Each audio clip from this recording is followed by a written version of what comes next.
Black Hollow was a quiet town, the kind where everyone knew each other and secrets were buried deep. But the one thing no one ever talked about was the Whispering Woods.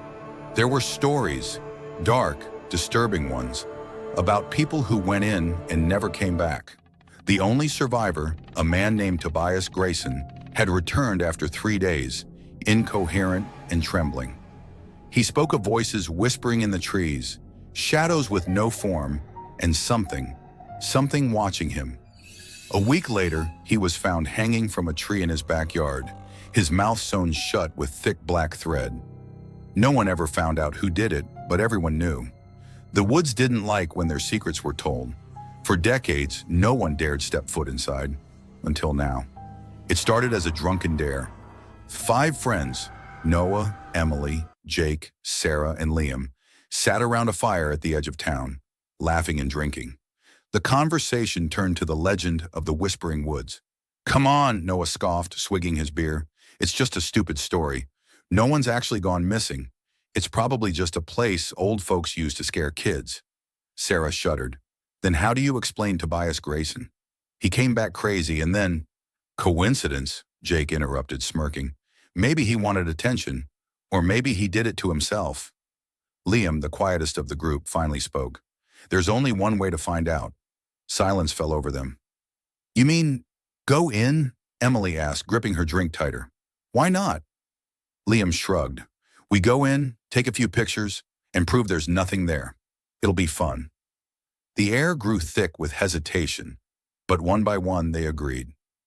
Big mistake. The entrance to the Whispering Woods was marked by an old rusted gate covered in vines. Beyond it, a narrow dirt path wound into the darkness. Noah laughed, kicking the gate open. "See? Just trees and dirt. Nothing scary." But as they stepped inside, the air shifted. It was subtle at first. The wind seemed to whisper, though no one could make out the words. The trees loomed overhead, their twisted branches curling like claws. Sarah clung to Emily's arm. "I don't like this." "Relax," Jake said, turning on his flashlight. "It's just a forest." But as they walked deeper, the whispers grew louder. Software, unintelligible, urgent. Liam stopped suddenly. "Did you hear that?"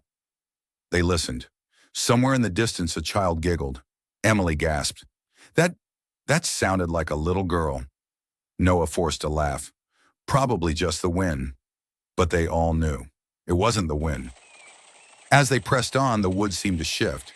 The trees were no longer where they should be, twisting unnaturally when no one was looking. Then they saw it.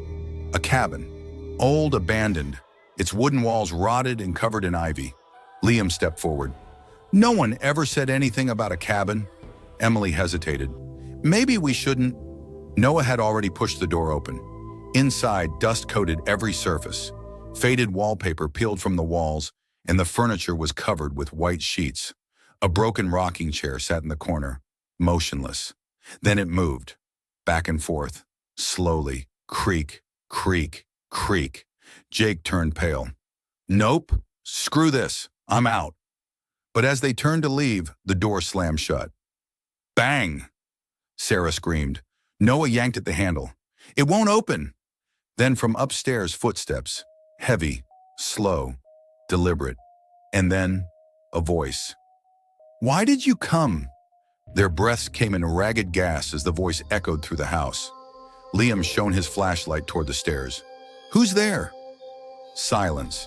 Then suddenly, a figure appeared, tall, unnaturally thin, with hollow black eyes and a grin stitched into its face.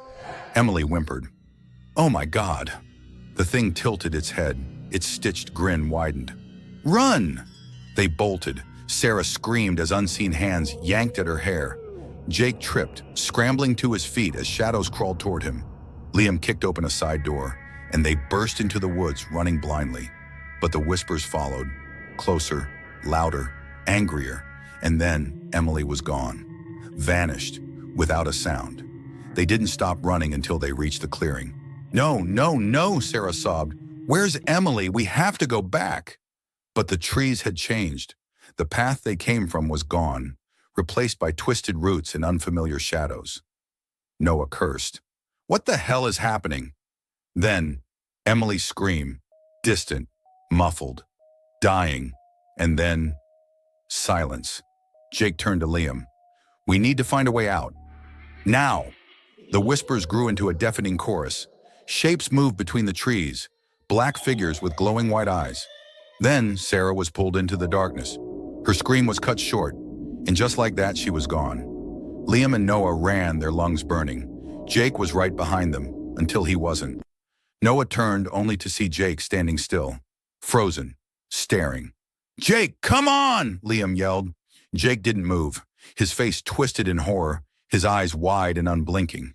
A whisper drifted through the trees. "Stay with us?" And then, Jake collapsed. Blood trickled from his eyes, nose, and mouth. His body twitched once, and then he was still. Liam grabbed Noah's arm. "Run!" Noah and Liam ran blindly, crashing through branches and thorns. Then Liam screamed. Noah turned just in time to see hands pulling him into the ground. Liam clawed at the dirt, his eyes pleading. "Help me!" But the shadows swallowed him whole. Noah was alone. The whispers surrounded him, laughing, mocking. He stumbled forward, gasping. And suddenly he was back at the entrance. The rusted gate stood before him, open. The woods behind him were silent. He turned slowly. The trees had eyes, watching, smiling. And then they blinked. Noah staggered back, heart pounding, before he bolted. He never spoke of that night again, and he never dared go near the woods, because he knew. They were still watching. A year later, another group of teenagers dared each other to enter the Whispering Woods. They never came back. The town didn't ask questions, because they already knew the answer.